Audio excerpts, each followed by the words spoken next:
Her son booked her a seat beside the airplane bathroom, then toasted champagne in first class.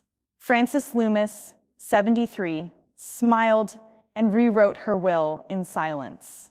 By the time Grant and Melanie checked the deed, the house was gone, sold, sealed, and donated. The nonprofit renamed the front garden after her. Sophie inherited everything else. And when the court asked if she had anything to say, Frances replied, "Just the truth." Wait, before we go any further, I gotta ask, where are you watching from? Drop it in the comments and don't forget to subscribe. The envelope had no note, just a boarding pass slipped between a promotional flyer and a hotel confirmation with a pineapple watermark. First glance, it looked generous. Family vacation, Hawaii, mid-June, Frankie Loomis, passenger. She held it in her hands for nearly a full minute before setting it down on the kitchen counter. Her name had been typed in block caps, impersonal, like a corporate form letter. Not even a sticky note from Grant. "No, we'd love to have you," or "thought this might be nice." Just a printed itinerary. Gate 42, seat 32E. The E stuck with her. Middle seat. She knew better than to complain. Frankie packed neatly. 2 linen dresses, walking sandals, and the same makeup bag she'd had since her 50th birthday. Her hands didn't tremble as she zipped it shut. Not even a pause. At the airport, Grant kissed her cheek too quickly at drop-off. Melanie waved from the front seat, and Sophie mouthed, "I'm sorry," from the back. Frankie caught it, memorized it. Boarding was delayed 20 minutes, but she didn't mind. She had a paperback, a travel-sized hand lotion, and patience sculpted from decades of guest lists and late caterers. She was the woman who once reseated an entire wedding after the groom's mother fainted in the middle of the vows. Chaos didn't frighten her. Intent did. Seat 32E, the attendant repeated, scanning her pass and gesturing down the narrow aisle. Frankie stepped through the cabin, nodding politely to elbows and knees, stepping over a forgotten snack wrapper until she found it. Row 32. Middle seat. One side, a lavatory door with a flickering occupied light. The other, a red-faced toddler, already mid-scream, twisting against his mother's restraint with the force of a professional protester. The air smelled faintly of disinfectant and old fries. She paused. "Excuse me," she said to the attendant. The woman glanced down at her tablet. "Yes, Mrs. Loomis?" "This seat," Frankie kept her tone level, "is next to the lavatory." The attendant winced. "I'm so sorry, it was selected under family request. They must have had a reason." Frankie turned, glanced toward the front. She could just see the back of Grant's head, 24 rows ahead. Extra legroom, reclined. She nodded once and eased herself into the seat without another word. The toddler screamed. The plane rumbled. And she buckled her belt like a woman preparing for something more than turbulence. By the time the flight landed, she'd smiled through a spilled juice cup, an accidental elbow to the ribs, and a broken seat recline button. Her back ached. Her eyes burned. But she stood upright when they landed and thanked the crew as she exited. No complaints. Not one. She knew what they expected. Back home in Monterey, the June fog clung low over the rooftops. The house smelled the same. Lavender and old wood. On the kitchen table sat another envelope, this one addressed in Grant's handwriting. Frankie opened it carefully, already guessing. HOA statement, due upon receipt. She let out the faintest breath, more exhale than sigh. The house had once been hers and Walter's, 2 people who'd built event after event. A life of coordinated magic. Now she had family vacations, and bills slipped under her door like threats in cursive. The screen door creaked. Mrs. Callahan shuffled in uninvited, wearing orthopedic sandals and a sweatshirt that read "I have opinions." "Well," she asked, eyeing the envelope. Frankie folded it in half. "They booked me next to the lavatory." Mrs. Callahan scoffed. "What, no cargo bay seating available?" Frankie chuckled dryly. "You planning to curdle?" Mrs. Callahan asked, leaning against the counter. "Or strike?" Frankie smoothed her blouse. picked up the HOA bill, walked it to the drawer where she kept stamps, warranties, and other relics of a time when things made sense. She didn't answer right away. Then, without looking up, she said, "Depends how many strikes I get before I'm out." Outside, the wind moved through the trees, restless and shifting. Somewhere in the house, a pipe groaned like it knew change was coming. And Frankie? She turned toward the hallway, not out of retreat, but reconnaissance. The smell of garlic and basil hit Frankie before she even stepped into the kitchen. Melanie was at the stove, hair tied in a loose knot, one hand stirring a pan while the other held a phone up to her ear. Her voice was bright, overly performative, equal parts influencer and martyr. I know, taking care of her isn't hard. It's just a shift, you know?" Frankie stepped in softly, avoiding the creaky board near the pantry. She reached for a glass, intent on water and silence. Melanie spun around like she'd been caught shoplifting kindness. "Oh, hi, didn't hear you." Frankie raised the glass in a quiet toast. "Just grabbing this." Melanie glanced at the phone, then back at Frankie. "Hey, while I have you, can I ask a teeny favor?" Frankie waited. "Could you just, maybe text before coming into the kitchen?" Melanie gestured vaguely toward the cabinets. "It's just, I've kind of got a rhythm going in here. Meal prepping and all." Frankie took a sip. "The kitchen? Yeah, I mean you're welcome in it, obviously." "Totally, just, if you text first, I can make space." Frankie's eyes rested on the pale blue tile she had picked out 20 years ago. She didn't respond, just nodded once and stepped back into the hallway. The next morning, Grant stood in the living room, holding a small black object in his palm. "Security camera," he announced. "Nanny cam, technically." "There's no nanny," Frankie replied. "It's just for insurance," he said. "You know, coverage. If something happens." He affixed it high on the bookshelf, facing the center of the room, like a watching eye that didn't blink.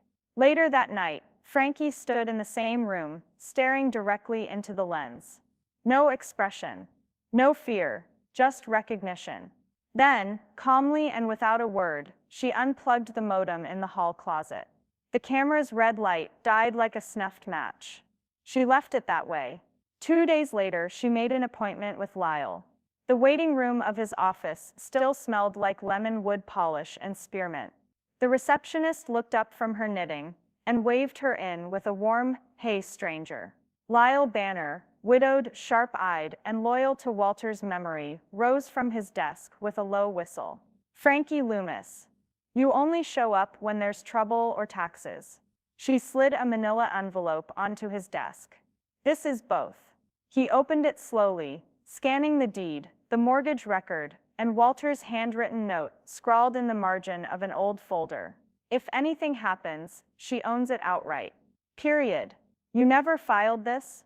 Lyle asked. "I didn't have to." Frankie crossed her legs, composed. "Until now." He nodded. "House was in both your names. Joint tenancy with rights of survivorship. It's clean. You don't owe them a square inch." She smiled without warmth. "Good, because they act like I'm renting air." He pushed a new document across the desk. "You want it recertified in your name alone? I want it visible to the people who think I don't know where I live." Back home, late that evening, Sophie found her in the kitchen. Frankie stood barefoot, a yellow measuring tape stretched across the island. She was muttering quietly, numbers under her breath. Her brow furrowed in the kind of focus Sophie had only seen in chess players. "Grandma?" Frankie, startled. "Just a little. Didn't hear you." Sophie stepped closer. "What are you doing?" Frankie didn't answer. She rolled the tape back in slow clicks. Sophie nodded slowly. "Okay." As she turned to leave, Frankie spoke again, quietly, like she was asking the walls more than anyone else. "Would you call it invasion or repurposing, if someone moved into your space without asking?" Sophie looked back. "Depends if they knew it was yours to begin with." Outside, the wind had shifted.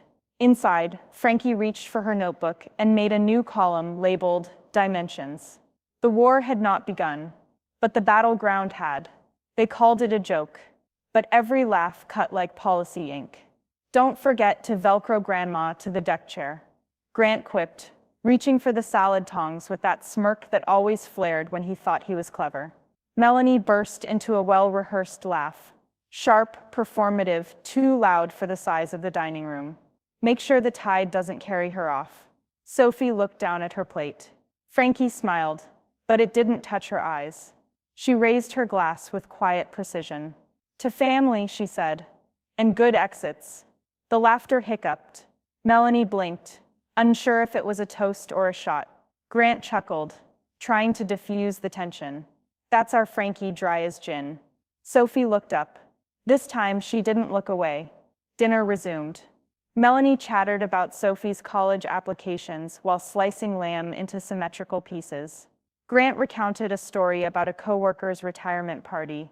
Sad little buffet, not even a speech, and added that people should really plan their exits with more dignity. Frankie chewed slowly. Every sentence was another line on an invisible ledger she had started keeping in her head. By dessert, Melanie had brought up a new listing she'd seen on Zillow. You wouldn't believe what people pay for a staged home with fresh paint and a potted orchid. First impressions matter. Frankie tilted her head slightly. Yes, they do. Melanie missed the warning entirely. After the dishes were cleared, Sophie stayed behind to dry while Frankie wiped down the counters. You okay? Sophie asked. I'm always okay, Frankie said. Sophie frowned. You're allowed not to be.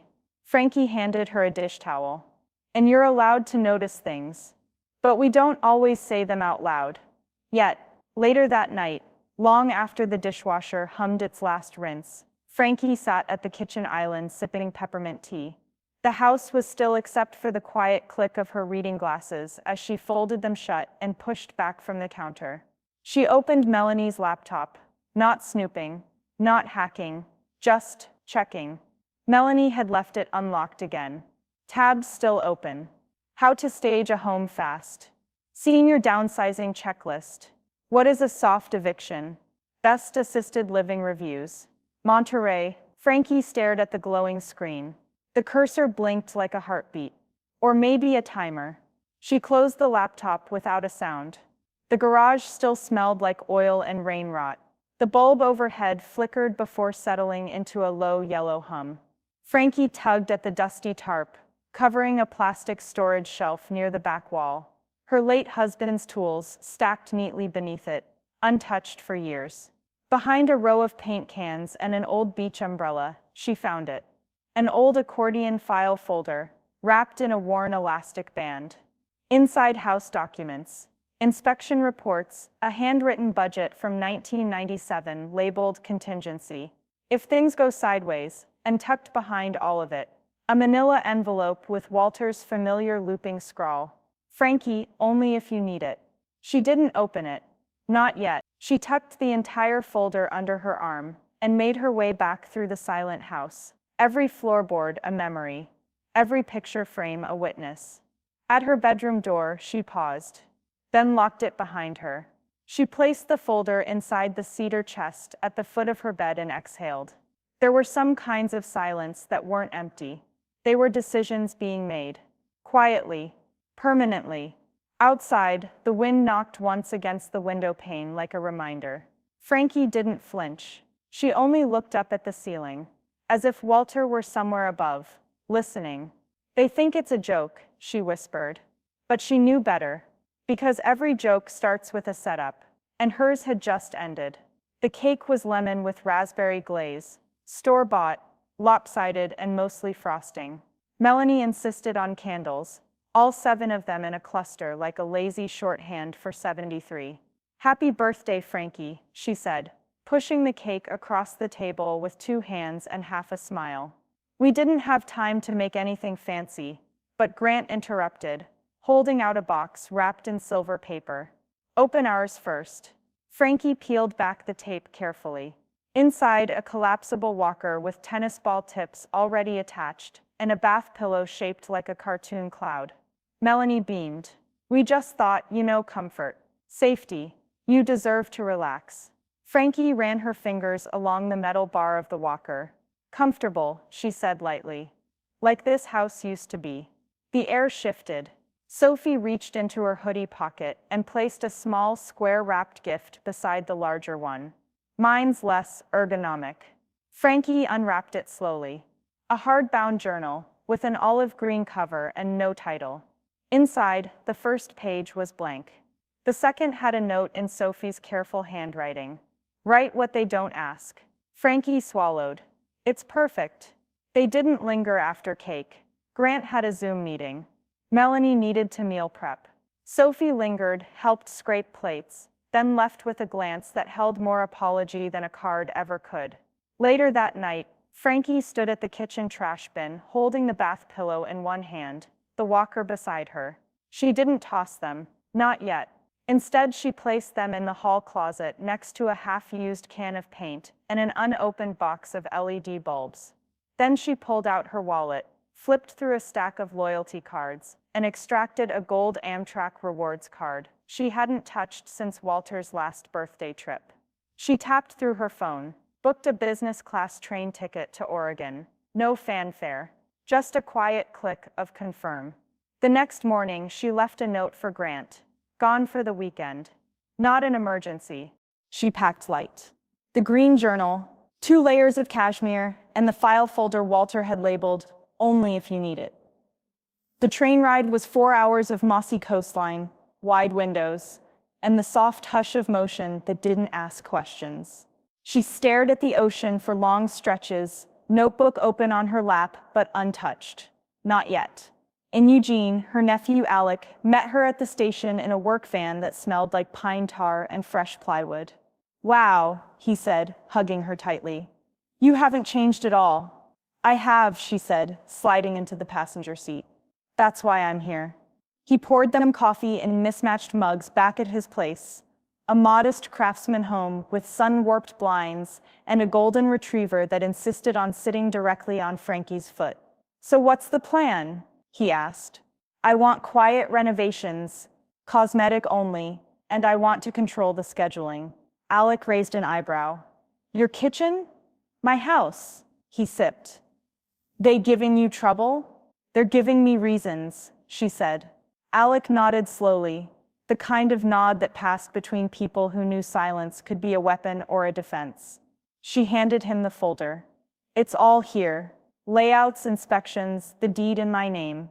I want this to stay quiet. No subcontractor gossip, no loud vans, just precise upgrades." "You can do that?" He smiled. "Aunt Frankie, you taught me how to load a stapler by color-coding the clips. I can be quiet." Back home in Monterey, 2 days later, Grant stood in front of the hallway monitor, scrolling through doorbell footage with furrowed brows. No rideshare pings. No departure scan. No outgoing mail, he muttered. Melanie leaned over his shoulder. "You think she left? She didn't tell us anything." Melanie smirked. "Maybe she's just forgetting things." Grant didn't answer. He zoomed in on a single frame from Saturday morning. Frankie walking down the sidewalk alone, rolling suitcase in hand, straight-backed, unhurried. Not lost, just going somewhere. The screen blinked. Outside the window, the porch light flickered once. Inside the cedar chest, under the bed, the folder now had notes in the margins, in pen, not pencil. The forms arrived in a leather envelope, hand-delivered by a courier who called her ma'am twice and didn't ask for a signature. Inside, 3 documents: Certificate of Formation, C. Rose Holdings LLC, Quitclaim Deed Transfer to said LLC. A memo from Lyle. Filed, clean, bulletproof. Frankie traced the seal on the final page with the edge of her thumbnail. Her breath didn't hitch, but her spine straightened by half an inch. That night, she made butternut squash soup and offered it to Melanie and Grant in matching ceramic bowls. She even sprinkled parsley. Melanie accepted with a strained smile. Grant declined. Had a heavy lunch. They didn't ask where she'd been. She didn't volunteer. 3 days later, the storm broke in the form of a voicemail. "Hey Mom, weird thing. I was checking in on some stuff with the house, and Wells Fargo says there's no current mortgage under my name. I thought could we talk? Frankie didn't call back. She waited. At 6:14 p.m., Grant stormed into the living room mid-sentence. You didn't tell me you were selling. Frankie looked up from her knitting. I'm not. Melanie hovered behind him, arms crossed, mouth tight. Then why does the bank say you're not the primary owner? Frankie adjusted her glasses. Because I'm not. They blinked. I transferred the house, she said calmly, into an LLC. It's a private holding. Entirely legal. Entirely mine. Grant's voice wavered. That's not possible. You can't do that. Frankie stood slowly. She didn't raise her voice. She didn't have to. You changed my seat to the lavatory because it was easier for everyone. You called me a tax burden in your refinance packet. You've been calculating your inheritance while I'm still making soup. Melanie looked genuinely rattled. This isn't personal. It's just logistics, Frankie said, a cold smile forming. Good. I'm fluent. Grant ran a hand through his hair, the kind of gesture he made as a teenager when his lies started to fray. There's gotta be a way to fix this. I can go down to the county, and you can go anywhere you like, Frankie said. But you won't find your name. Or mine. Just C. Rose Holdings. Melanie's mouth opened, then closed again. Frankie stepped past them and reached into the drawer where she kept the monthly flyers and emergency candles. She pulled out a folded piece of paper, her copy of the new deed, and placed it on the coffee table. Lyle's signature gleamed next to hers like a quiet gavel. Grant picked it up and skimmed it, face blanching with each line. What the hell is C. Rose? Frankie turned back, eyes steady. It's the flower Walter planted when we moved here. The one you never watered after he passed. Melanie stared at the paper like it might catch fire. This doesn't change anything, she said finally. It changes everything, Frankie said, especially what happens next. From the hallway, Sophie stepped out, earbuds still in, watching the tension roll like summer thunder. Grandma, she asked. Frankie didn't break eye contact with her son. I'm fine, sweetheart. Just explaining the new guest policy. Grant dropped the deed like it burned. You really think this is fair? Frankie tilted her head. No, I think it's overdue. She turned to Sophie. Can you help me prep the garden tomorrow? Sophie nodded, a small, quiet smile curling. Grant stood frozen, mouth half open, hands twitching at his sides. Frankie turned her back on him and walked down the hallway. In the hallway mirror, her reflection caught her full profile. Hair set, shoulders square, no tremble in her fingers.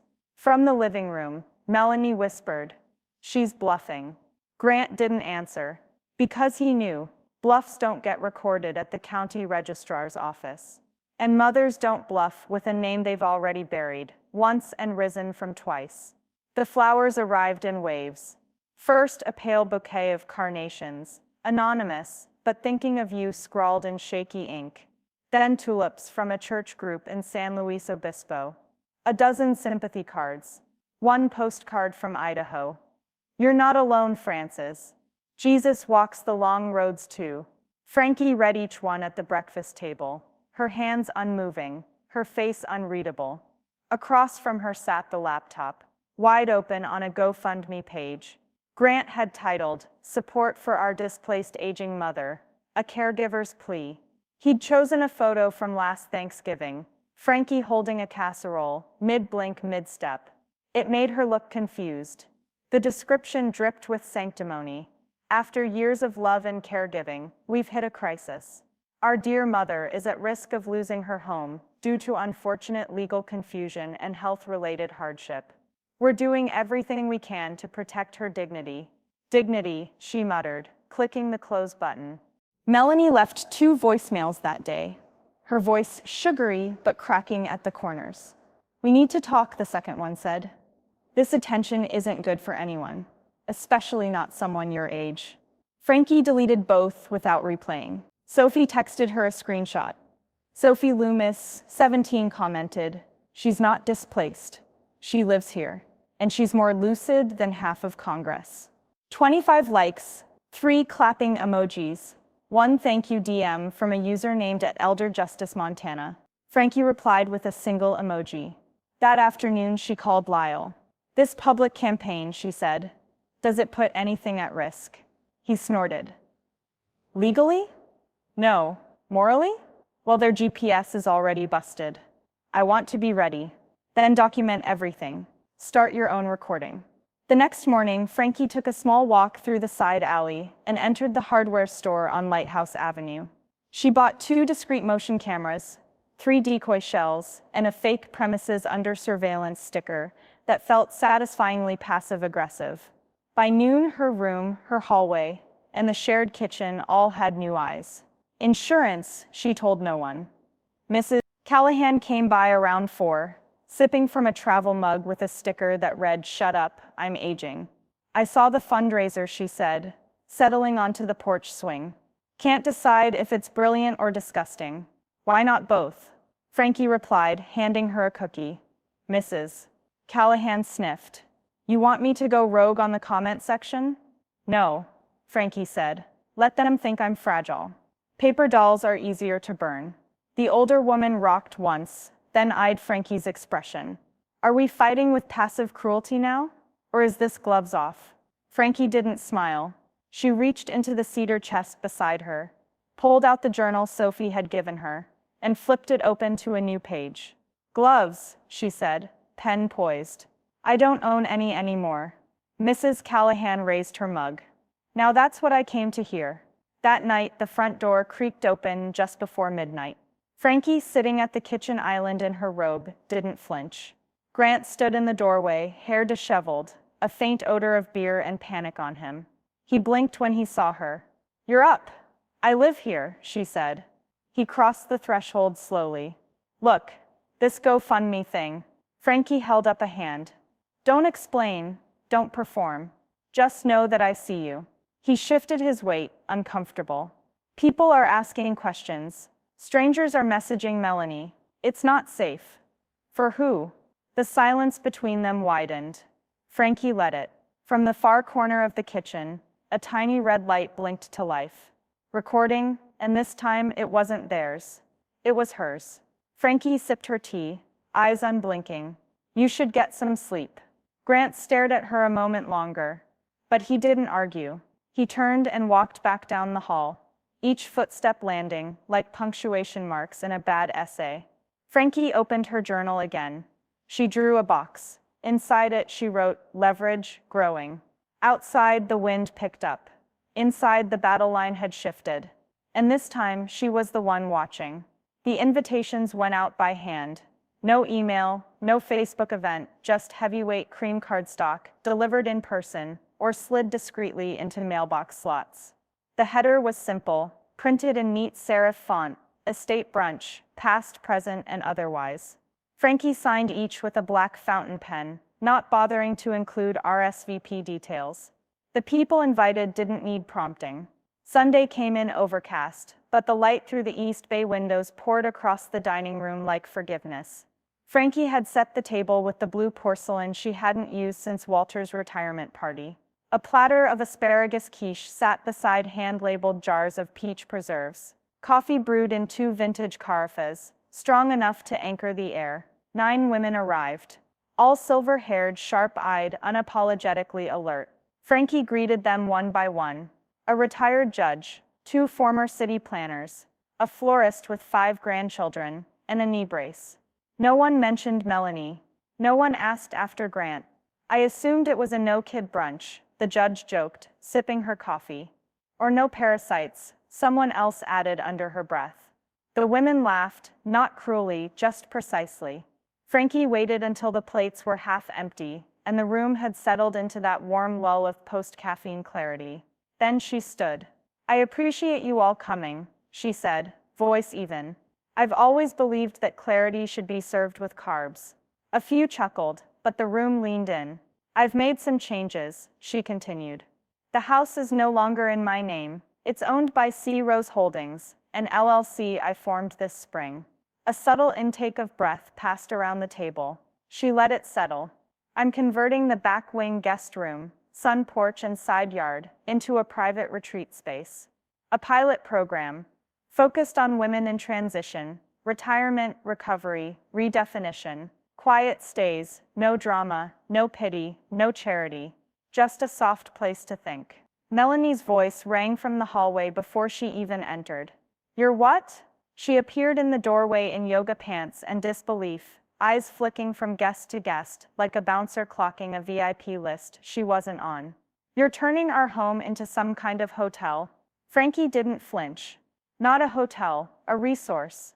You can't run a business at your age. Melanie snapped, tone brittle. You need permits, compliance. The HOA will. Frankie lifted her hand and pointed to the far wall. There, in a brushed metal frame beside a watercolor of cypress trees, hung the official City Rose LLC license, filed, stamped, notarized. Melanie's jaw shifted, but she didn't speak. The florist leaned toward the city planner and murmured, "Brilliant placement." Sophie entered from the kitchen, drying her hands on a towel. She saw the frame, saw Melanie frozen, and turned to her grandmother. She shook her head, amazed. You're kind of amazing. Frankie offered a tired smile, the kind that comes from sleep traded for strategy. Let's see if I can finish what I started. Melanie opened her mouth again, but was met with the quiet hum of 9 women not moving, not helping, not explaining, not rescuing, just watching. She backed out of the room without another word. Frankie turned back to her guests. So, I need feedback. Design, zoning, and guest intake protocol. You in? 10 hands went up. Sophie's was the first. After the last teacup was rinsed and the final car pulled away, Frankie stood alone in the living room. She gazed at the framed LLC document for a long moment. Then she turned and walked toward the side hallway, past the guest room, past the sun porch into the laundry alcove. She reached behind the utility shelf and pulled out a second folder. Blue tape across the front read Phase 2. She set it on the counter. The garage door creaked. Someone had opened the side entrance. Frankie didn't startle. She just flipped the folder open and smiled. The doorbell rang at 8:47 a.m., a full 2 hours earlier than anyone in the house preferred to interact with authority. Frankie, however, had already been up for 90 minutes. She had folded 2 loads of laundry, pruned the side hedge, and finished 1 cup of strong black coffee before the knock came. She opened the door with her second cup in hand. "Mrs. Loomis?" the man asked, adjusting a laminated badge clipped to his windbreaker. It read Monterey County Code Enforcement. "That's me," she said calmly. "I'm responding to a report about suspected unlicensed occupancy changes at this address. We're required to verify any structural alterations, accessory usage, or commercial intent in a residential zone." Frankie nodded once and stepped aside. "Would you like sugar for your coffee?" she asked as he entered. The officer looked momentarily thrown off. "No, thank you, ma'am." She led him through the house with the grace of someone conducting a museum tour. She showed him the sun porch renovations, the updated fire alarms, the smoke detector placement, the new flooring with ADA-compliant transitions. In the guest room, she handed him a clear binder with every permit stamped, each form signed and cataloged in color-coded sleeves. Even a copy of the state's home-based wellness ordinance, highlighted and tabbed. He blinked. "These were all filed 2 weeks ago?" "Yes. When I decided to reimagine my square footage." He smiled despite himself. "You're more organized than most people under 40. From the porch, Melanie appeared, barefoot in a designer robe, mug in hand, watching the interaction with poorly disguised shock. "Is there a problem?" she called. "No, ma'am," the officer said. "Quite the opposite." He turned back to Frankie. "Everything here checks out. No violations. In fact, I wish more residents handled compliance this thoroughly. It saves us all time." Frankie gave a modest shrug. Retired event planners tend to document things, especially when others don't. Melanie stepped back as if slapped. The porch door creaked closed. As the officer departed, he handed her a carbon copy of his field report. "Have a good morning, Mrs. Loomis." "I already did," she said. Inside, her phone buzzed. "Sophie, is there anything you didn't plan?" Frankie tapped a reply with one hand, coffee still warm in the other. Frankie, yes, their kindness. By afternoon, the silence inside the house felt unnatural, like a stage being relit after curtain call. Melanie stayed in the den, scrolling with aggressive swipes. Grant wasn't home. At 7:12 p.m., his car pulled into the driveway with a brake squeal that made Mrs. Callahan glance up from her crossword 2 doors down. At 7:19, the argument began. First, just voices behind a closed door. Low, urgent.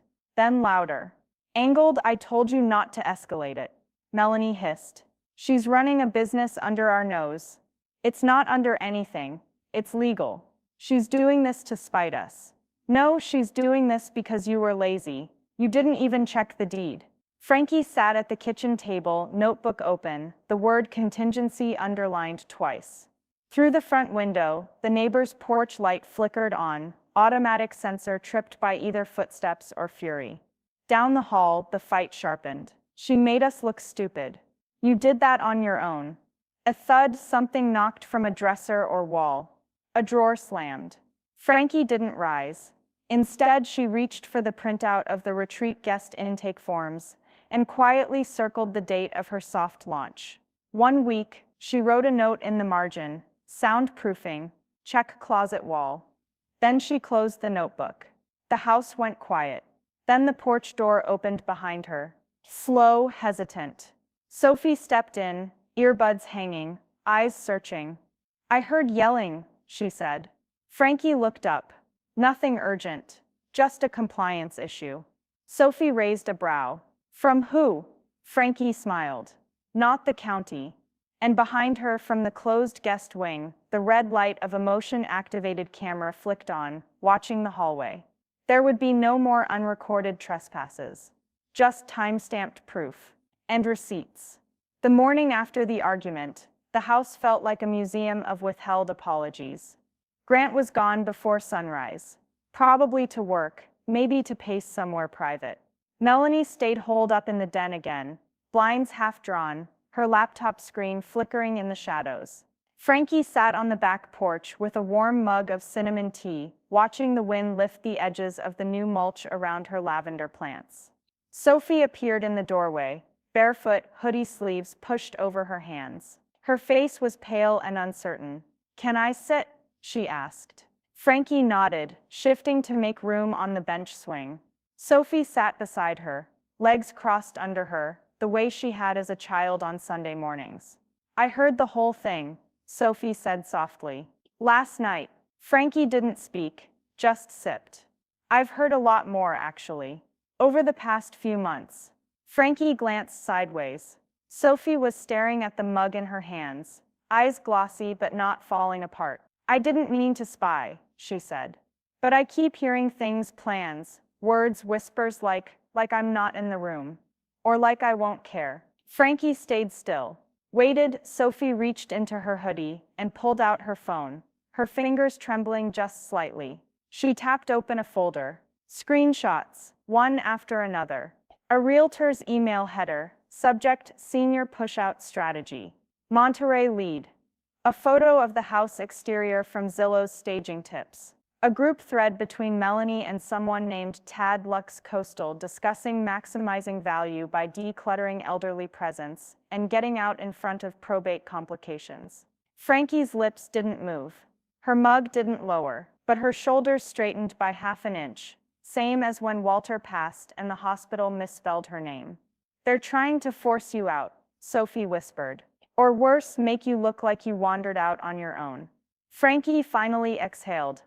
I know. Sophie's head snapped up. You knew? I suspected, Frankie said, reaching into the drawer beside the porch swing.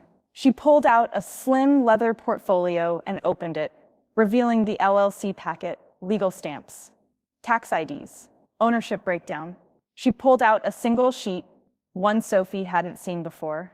You own 15%, Frankie said. Filed last week. Quietly, Sophie's mouth parted. What? You'll inherit the rest, eventually. But I need your help sooner. Sophie blinked fast, the weight of it landing hard. Grandma, I don't want their house. I'm not giving you their house, Frankie said. I'm giving you the start of mine. Ours. Silence. Then Sophie broke. The tears came all at once, loud, clumsy, angry at themselves. She buried her face in her sleeve. I don't want this kind of mess. I don't want courtrooms and whispers and pretending I don't see it. Frankie reached for her gently, hand on her shoulder. Then let's build something better. Together. Sophie looked at her, wet-faced but steady-eyed. Are you serious? Frankie nodded once. Sea Rose was never meant to be a shell. It's going to be a shelter.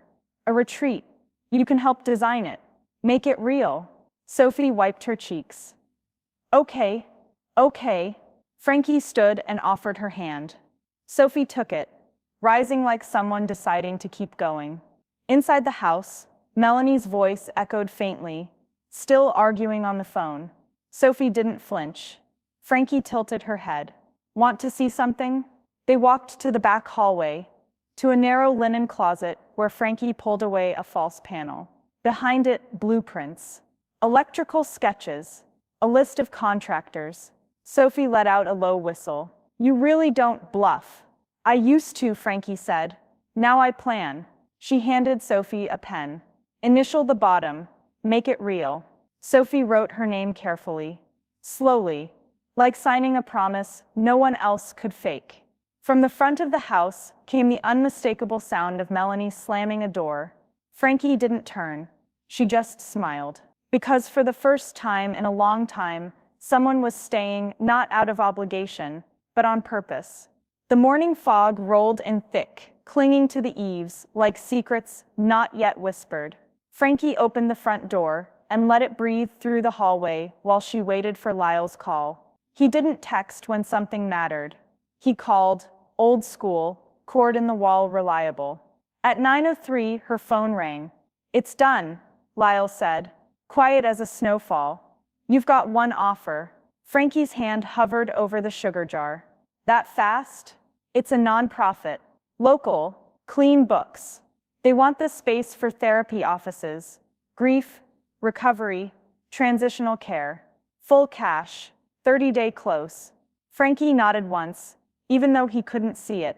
Contingency goes in. Already attached to the terms 5% of sale value to the Monterey Elder Justice Foundation. And they agreed. Happily. Frankie allowed herself a smile. They won't need a full inspection. They saw the permit list and called it a unicorn property. Their words, not mine. She hung up and stood in the silence of her once battleground kitchen. A place that had held lamb dinners and arguments, manny cams and invisible lines drawn across tile. Now it would hold something better.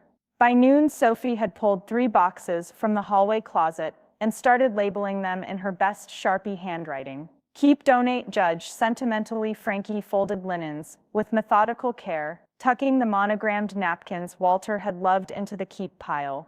She held up a porcelain bird figurine Melanie once called a dust catcher, and dropped it cleanly into the donate bin. They worked in near silence, the kind that feels earned, like the calm after building a dam by hand. Do you want to keep the record player? Sophie asked. Frankie didn't look up. No, but take the Nat King Cole vinyl. He deserves better speakers than I have. In the living room, she removed the framed photo of her wedding day, just the one, and left behind every posed shot with forced smiles and passive-aggressive captions. By dusk, a boutique moving firm, hired by Lyle, arrived in 2 hybrid vans, dressed in all black, gloves on, no stickers, no scuffs. They cataloged the estate with surgical precision. Sophie stood beside Frankie on the front steps, watching as each item passed through the door for the last time. You sure? She asked softly. Frankie didn't blink.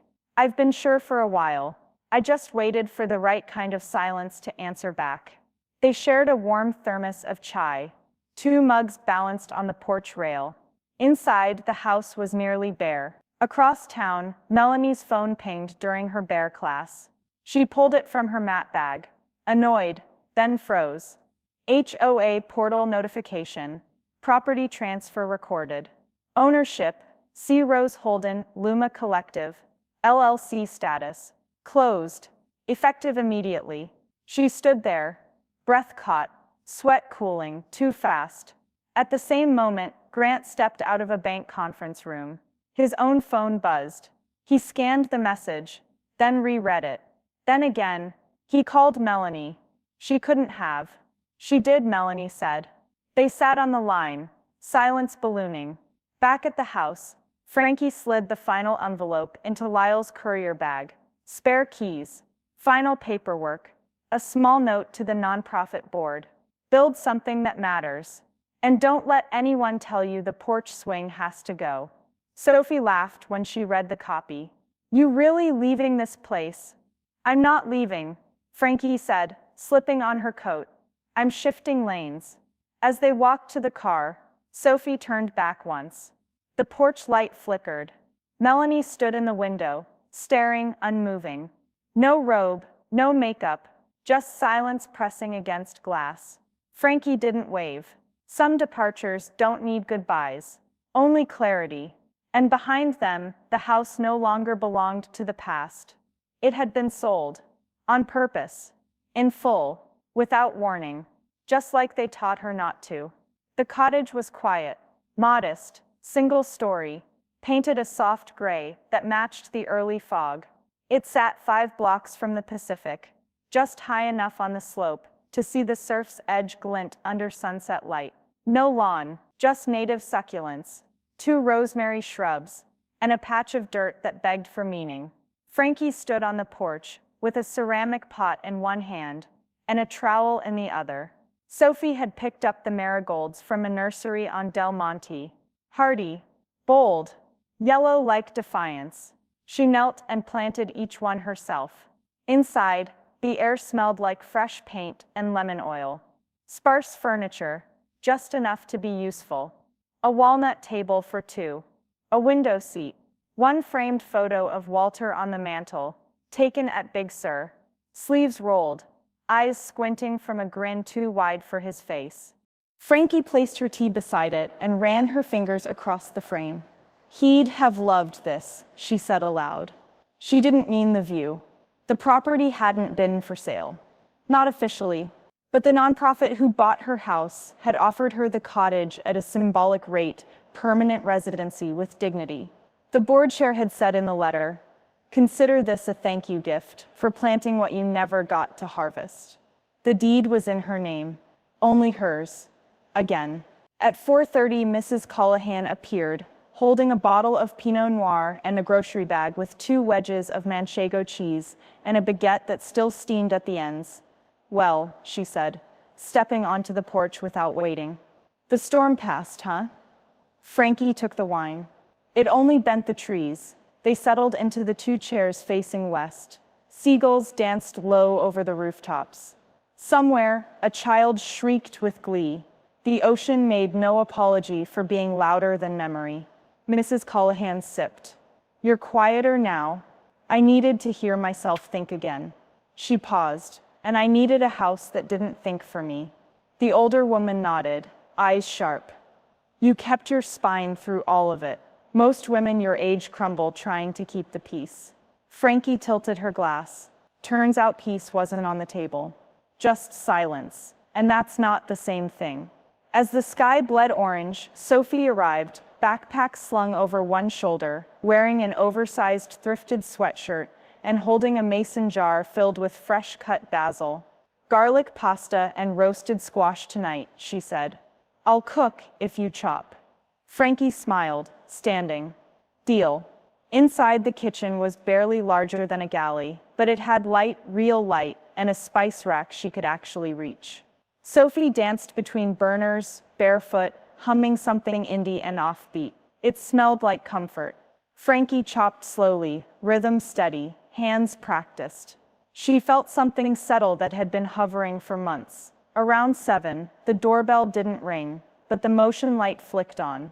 Frankie moved to the front window and pulled the curtain back with 2 fingers. A car idled at the curb. Grant's. He didn't get out, just stared at the cottage, at the porch, at the door that no longer swung wide for him. Frankie said nothing.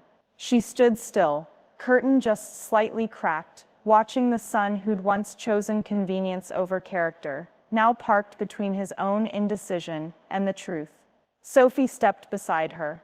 "Do you want me to say something?" Frankie shook her head. "He's not here for a conversation."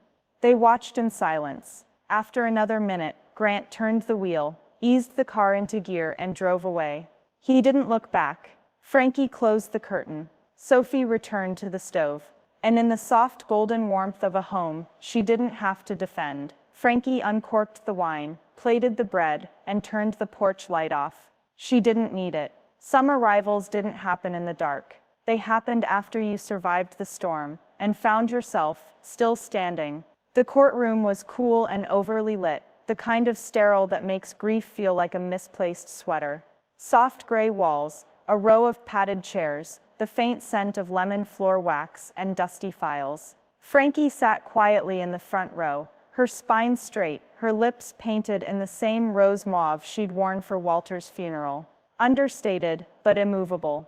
Lyle stood at her side, adjusting his cuff once, not for show, but precision. Across the aisle, Melanie dabbed at her eyes with a tissue too white, too frequent. Beside her, Grant leaned forward, with both elbows on his knees, whispering to their lawyer, and blinking like someone trying to outrun a consequence. The judge entered, mid-60s, silver hair, the kind of expression that suggested he'd already read everything worth reading. He settled in with a simple nod. "Let's begin." Lyle called his first piece of evidence, the printouts. Messages recovered by subpoena. Threads from Melanie to a realtor, to Grant, to someone labeled Care Transition Consultant. Subject lines included: getting her to agree to downsize without telling her. Staging while she's distracted. Sophie can help. Push gently. She's confused most days now. Lyle's voice didn't rise as he read them. He didn't need to. Each word sharpened the silence. Melanie shifted. Grant's face turned a shade paler. Sophie stepped to the witness stand. She wore a navy sweater and no makeup, hair pulled back into a clean, steady ponytail. Her voice didn't tremble. "I was there," she said. "They wanted her out of the house. They didn't say it directly, at first, but everything they did made it clear. They moved her things. They tracked her movements. They made jokes. They talked about memory loss that wasn't there." She looked at Melanie, then at Grant. "I was supposed to stay quiet, but I watched someone I love be erased in inches." Melanie wept louder. Real tears now. Maybe shame. Maybe theater. Either way, too late. Grant's voice cracked as he tried to explain. It was about protecting her. We were just concerned. About safety. About estate planning. We didn't mean for any of this to look. Lyle cut in smoothly. "Do you understand what medical gaslighting is, Mr. Loomis? I didn't. Do you understand undue influence, forced compliance, deceptive housing negotiation?" Objection. Sustained. The judge raised a hand, then folded it back into a steeple under his chin. Frankie stood, not called, not required, but granted space. She walked to the front of the courtroom slowly, deliberately. She held a single sheet of paper folded in 3 clean creases. She unfolded it, smoothing it on the podium. Her voice was clear, deliberate. "I am not here for revenge. I'm here for record." She scanned the room, paused on Sophie, then Lyle, then finally the judge. "I am 73. I have lived through the death of a husband, the raising of a son, the keeping of a home that I paid for, scrubbed, hosted, repaired, and protected. Age is not incompetence. Kindness is not weakness. And silence, when it's chosen for survival, does not mean consent." She paused, then added, with quiet precision, "They wanted the house. They forgot it came with a soul." She folded the paper again and returned to her seat. No dramatic gestures. No need. The judge didn't speak for several seconds. Just leaned back, hands still steepled. Melanie was still crying. Grant stared at the floor like it owed him forgiveness. And behind the witness bench, Sophie placed a hand gently over her grandmother's. Frankie didn't smile, but the room knew who held the gravity now. And it wasn't the ones who used to hold the door open for her like it was charity. It was the woman who now owned her name, in full without permission. The judge cleared his throat. His next sentence would change everything. But Frankie was already ready. The lawyer's office smelled faintly of wood polish and printer ink. A modest fan hummed in the corner, barely stirring the stack of folders beside Lyle's elbow. Frankie sat across from him, calm in a navy cashmere sweater and loafers that didn't make a sound when she crossed her legs. Sophie sat to her left, the pen in her hand uncapped, hesitating just above the signature line. Lyle slid the document an inch closer. Everything's in place, clean binding and notarized twice. Frankie didn't look at Sophie. She kept her eyes on the window behind Lyle, where a cypress tree twisted toward the ocean. Sole beneficiary, Lyle continued. You inherit the cottage, the trust, the holding account, and all associated intellectual property of Sea Rose. Per your request, Mr. Grant Loomis is explicitly excluded from inheritance on the grounds of exploitative conduct. Melanie, too, by association and participation. Sophie's throat moved. This feels big? Lyle offered. Final, she said. Frankie turned now. Her voice didn't rise. They made their choice. Sophie finally signed. 3 swift strokes. No tremble. A door had closed. Later that afternoon, back at the cottage, Frankie sat on the porch with a basket of fresh thyme and a letter in her lap. Cream envelope. Blue ink. Melanie's handwriting. Careful. Familiar. Dear Mom, I know things went too far. I was scared. We both were. I thought I was doing the right thing. Grant, he lost control of the plan. I just wanted to say, please, this isn't how it's supposed to end. Can we talk? She had underlined talk 3 times. Frankie folded the letter once, then again, slipped it into the fireplace grate, unlit, left it there like something that didn't need burning, just forgetting. At dinner, Sophie ladled mushroom bisque into ceramic bowls, while the dog, Mrs. Callahan's rescue spaniel, now half adopted, snored at the foot of the table. They ate in quiet companionship. Clean spoons, warm bread, the kind of dinner that didn't ask for performance. After the dishes, Sophie dried her hands and leaned in the doorway. Are you sure? Frankie looked up from her tea. About what? The exclusion, the permanence. That kind of silence. Frankie stirred her cup once. They left me near the bathroom on a plane I paid for. I gave you a door. Sophie exhaled. No one who forgets dignity deserves access to legacy, Frankie added. They made room for pity. I made space for purpose. The doorbell rang mid-sentence. Sophie opened it. A courier in a blue jacket handed over a small envelope. Nonprofit office down on Fremont, said she'd know. Frankie opened it slowly. Inside, a check. 5 figures. Attached, a small card printed in gold ink. In honor of Frances Loomis, for her contribution to elder autonomy, quiet resilience, and fierce grace. May others walk the porch light she built. Frankie held the card longer than the check. Her eyes didn't water, but her fingers gripped it like a steering wheel on a sharp turn. Sophie read over her shoulder.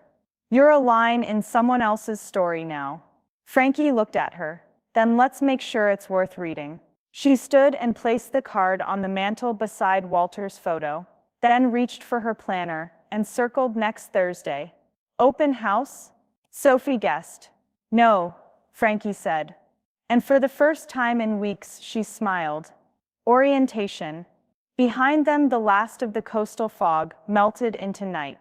And somewhere in a house no longer hers, Melanie sat waiting for a reply that would never come. Because the inheritance had already arrived. It just didn't look the way they expected. The mic was no bigger than a fist, tucked discreetly into the lapel of Frankie's cardigan. The podcast producer, a young woman with short hair and kind eyes, gave her a nod from behind the laptop. You ready? She asked. Frankie adjusted her teacup, steam curling into the night like breath she wasn't afraid to exhale. The porch light above her glowed soft amber. Beyond the railing, the ocean hummed its eternal rhythm. She nodded. I'm ready. The red light blinked on. Frankie didn't clear her throat, didn't prep with small talk. She simply began. My name is Frances Loomis. I was born in 1951. I've spent most of my life being useful. I made things happen quietly, from behind the scenes. Dinner parties, fundraisers, a home, a marriage. I was the type people thanked in the footnotes. She paused, not for effect, but precision. And then one day I wasn't useful anymore. I was in the way. The interviewer didn't interrupt, just let the silence work. Frankie continued, voice even. They called it concern. They framed it as love, but it was fear, inconvenience, a desire to manage me instead of listen to me. They planned around me, not with me. They talked over me, like I was already a eulogy. She sipped her tea, and I didn't scream. I didn't slam doors. I didn't fight back the way they expected. I just documented, planned, acted. Another pause. Then a faint smile touched the corner of her mouth. I didn't seek revenge. I reclaimed authorship. The interview ran for 42 minutes. Frankie spoke with a steadiness that couldn't be taught, wounds repurposed into scaffolding. She didn't name names, didn't embarrass or humiliate. She told the story they didn't. The clip went live at midnight. By morning, it had 80,000 plays. By noon, 300,000. The comments flooded in. This isn't revenge. This is reclamation. My grandmother was pushed into a facility after a fall that no one explained. Thank you, Frankie. I sent this to my mom. She cried. We needed this story. We are this story. Sophie showed Frankie the threads. Tumblr, TikTok, Reddit. Threads filled with daughters, nieces, nurses, neighbors. It wasn't a flashpoint. It was an echo. That afternoon, while Sophie packed for her return train to Berkeley, Frankie's phone buzzed with a message request. Unknown number. She opened it. Grant Loomis. I didn't know it'd go this far. I thought I was helping. I was scared. I didn't want to lose everything. I didn't think you would leave first. I'm sorry. Frankie stared at the message for a full minute, then deleted it. No reply. Some conversations require growth. Others require silence. At the station, Sophie hugged her tightly before the final call. They tried to forget you. Frankie raised her brow. And the world remembered. Frankie pulled back, hands on Sophie's shoulders. Then let's make sure they remember the right things. As the train pulled away, its whistle fading into the dusk, Frankie stepped off the platform and back into the hum of a life she chose. Back home, she lit the porch lamp. Not out of habit, out of invitation. Inside, the voice memo app blinked red, recording again. She wasn't finished telling the story. Because someone, somewhere, needed to hear what survival sounded like when it wasn't whispered. And someone else would need a place to begin. She would give them both. He booked me next to the bathroom. I booked myself a life. The first-class lounge smelled of bergamot and upholstery polish. Frankie sat quietly near the tall windows, a thin, leather-bound copy of Persuasion open on her lap, though her eyes weren't on the page. They were on the horizon line beyond the tarmac, silver planes lined up like promises finally kept. Her name echoed softly across the PA. Mrs. Frances Loomis, Group 1.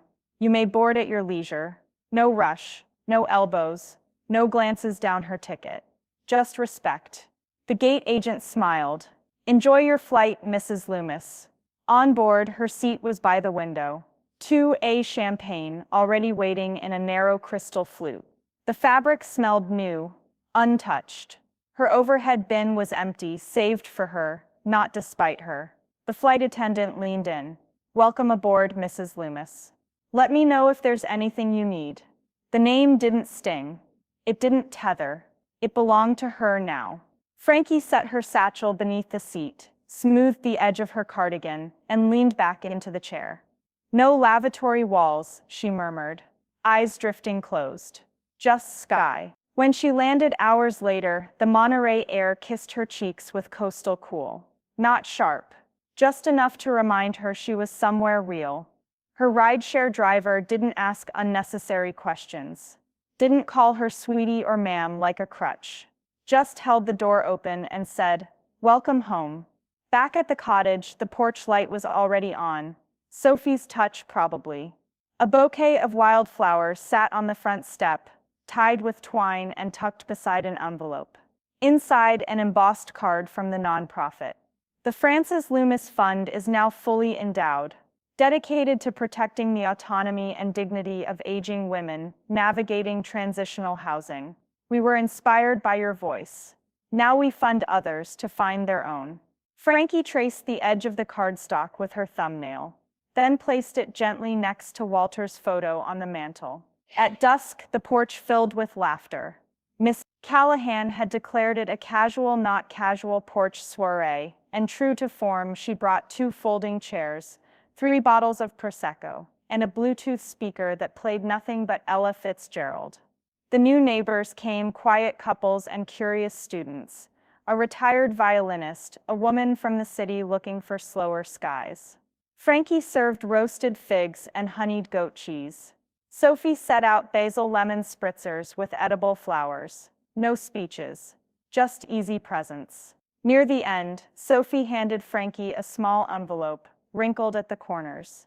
Inside was a single index card in Frankie's own handwriting, written months earlier, tucked into Sophie's journal, and somehow now returned at just the right time. It read, "Power doesn't come from shouting. It comes from knowing when to stand." Sophie looked at her. "You did both." Quietly. Frankie smiled, not with pride, but with peace. At midnight, the guests drifted away. Sophie hugged her tightly before walking to her car. "You'll rest now?" "I already started." Frankie stayed on the porch alone for a while, watching the stars pepper the sky like Braille, only she knew how to read. She didn't check her phone. She didn't scroll for reactions. She didn't revisit old threads. Some endings didn't need proof, just breath. She walked back inside, barefoot, grounding herself with each step. In the entryway mirror, she caught her reflection, shoulders square, lipstick intact, tired but not diminished. She placed her purse on the bench, then whispered, not to Walter, not to Sophie, not even to herself. Just into the room, for anyone who might someday ask how the story ended. "He booked me next to the bathroom. She turned off the light, and I booked myself a life."